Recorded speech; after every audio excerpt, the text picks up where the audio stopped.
श्री राजू बिष्टा। धन्यवाद सर। मैं readjustment of representation of scheduled tribe ST in assembly constituency of state of Goa bill 2024 के समर्थन में बोलने के लिए खड़ा हूँ। सर, इस बिल के बारे में काफ़ी चर्चा हो चुकी है और अगर समय रहेगा तो विस्तार से मैं भी अंत में विषय रखूँगा, लेकिन उससे पहले मैं सीधा अपने क्षेत्र यानी दार्जिलिंग तराई डूवर्स की बात रखना चाहता हूँ। सर, कल ही हम सब ने देखा कि संविधान को 75 वर्ष पूरे हुए हैं और संविधान के कारण समस्त भारत में हर एक समुदाय को जो है न्याय मिला है, लेकिन गोरखाओं का इतना कंट्रीब्यूशन होते हुए भी 75 साल से ज़्यादा समय हो गया देश को आज़ाद हुए, लेकिन आज भी गोरखाओं को वो न्याय जो सम्मान उनको मिलना चाहिए था वो आज तक प्राप्त नहीं हुआ। और ये जो देरी हो रही, मैं ऐसा मानता हूँ न्याय के बजाय उनके साथ अन्याय हो रहा है।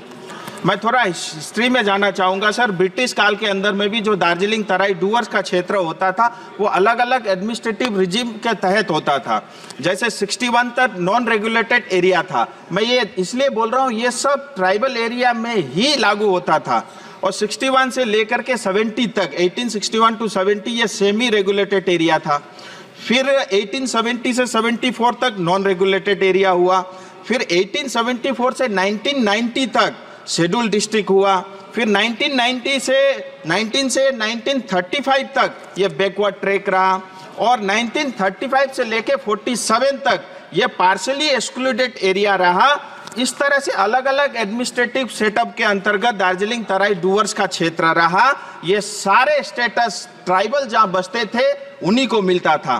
फिर उसके बाद आप देखिए सर, 1931 और 1941 के सेंसस में भी Gorkha as a hill tribe जो है जाने जाते थे, लेकिन आज़ादी के बाद एब्जॉर्ब एरिया एक्ट के अंतर्गत 1954 को दार्जिलिंग तराई डूवर्स को जो है वो पश्चिम बंगाल के साथ उसको जोड़ा गया।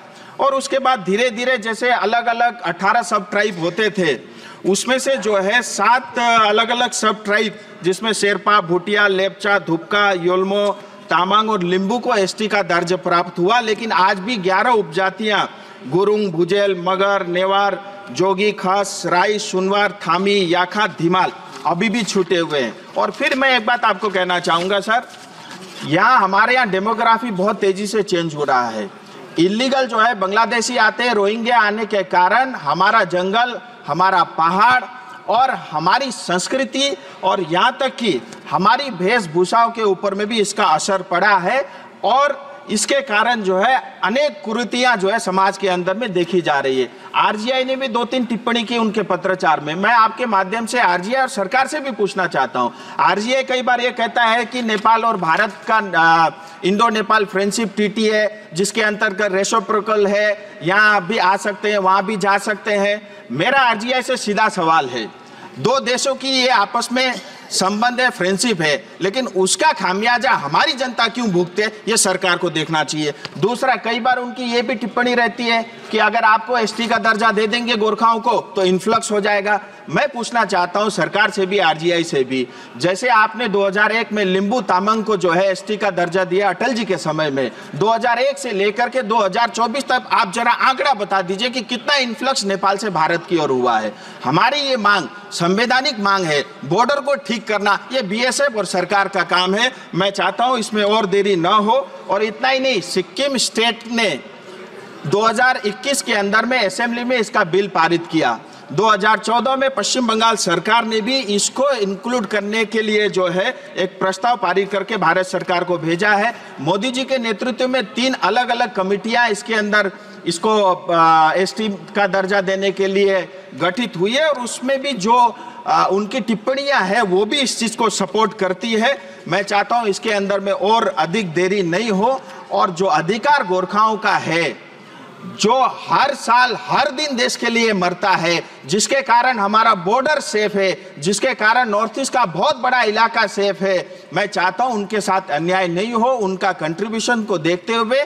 और क्योंकि ये जो पूरा दार्जिलिंग तराई डूवर्स का क्षेत्र है, आप देखिए एक तरफ बांग्लादेश है, एक तरफ नेपाल है, एक तरफ भूटान है, 50 किलोमीटर की दूरी पे चाइना है, चारों तरफ हम बॉर्डर में घिरे हुए हैं। और इस क्षेत्र को और वहाँ की लोकल पॉपुलेशन को मजबूत रखना और उनको बचाए रखना, मुझे लगता है ये देश का भी कर्तव्य है और भारत सरकार का भी ये कर्तव्य है। मैं आपके माध्यम से भारत सरकार से मांग करता हूं कि जो भी देरी हुई है इसमें और देरी ना हो और गुरुंग, भुजेल, मगर, नेवार, जोगी, खस, राई, सुनवार, थामी, याखा, धीमाल, इन अलग अलग जो सब ट्राइब के गोरखाओं को इनको जो है इनका अधिकार मिले।